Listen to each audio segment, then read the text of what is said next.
Diha magod sa Santiago 1:12, ulahan ang tao nga mubarog sa taliwala sa mga pagsulay. Amen. Human siya musulay, pagdawato niya ang purong-puros kinabuhi nga gisaan sa Dios tanang nahigugma kaniya.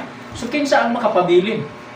Kadtong may pagtuo ug nahigugma ka Ginoong Hesus. Na mao kadtong gikonklude diha sa unang Juan na 2:17 nga ang nagtuman sa kabubuton sa Dios. Nga walay taong makatuman sa kabubuton sa Dios kung dili pinasikat o pinaagi sa iyang pagtuo o sa iyang paghigugma. Amen. Kay ang makapadasig sa tao sa pagbuhat bisan malisod, magbuhaton gyapon niya tungod sa gugma na niya. O niya ang mag-aagda kaniya nga maghatag kaniya paglaom, mao ang iyang pagtuo. Kay ang iyang gituohan naghatag man kaniya paglaom. Mao na nga makabuhat gid siya. Makatuman siya sa kabubuton sa Dios. So kadto siya nga mga bersikulo nagapaliton kanato nga unsaon nato nga makapabilin kita sa pag-abot sa adlaw si Ginoo. Kaya ang pag-abot sa adlaw si Ginoo sama sa sabon sa manlalaba o sama sa kalayo nga muulay. Di basta-basta makalilisan na ay laing verse ana nga gisgutan din makalilisan o dakong kangit-ngit ang adlaw si Ginoo.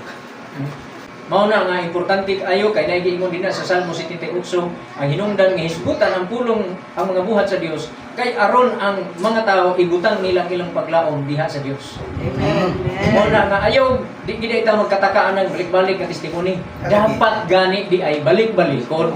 Kay matud pa diha sa laing bahin sa Salmo aron dili malimtan ang mga buhat sa Dios. Praise the Lord. Amen. Amen. O na siya nga balik-balikon gyud dili kay kasumog sa kana bag-o na sa punta. Kung may bago isulti pero kung may bago katong daan balik-balik ka.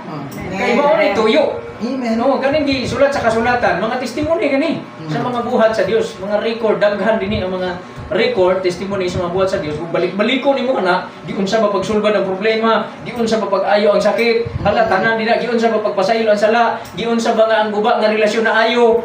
Balik-balikon nimo kana, ma-apply nimo kana, ginana mo day pagbuhat. Amen. Di unsa ba sa Dios pagluwas ang mga tao sa kalisdanan, madiskubrihan nimo pero kung yung sumon man sige balik ana. Dili na ka makahibalo. Mamimot ka. So mo na mga igsunan, importante og salamat kaayo nga wa masayo ang inyong pag-ani dinhi. Sakto gyud nga pagkapili. Amen. Kay kato nga mensahe para gid sa ato diri karon. Amen. Atong tanan.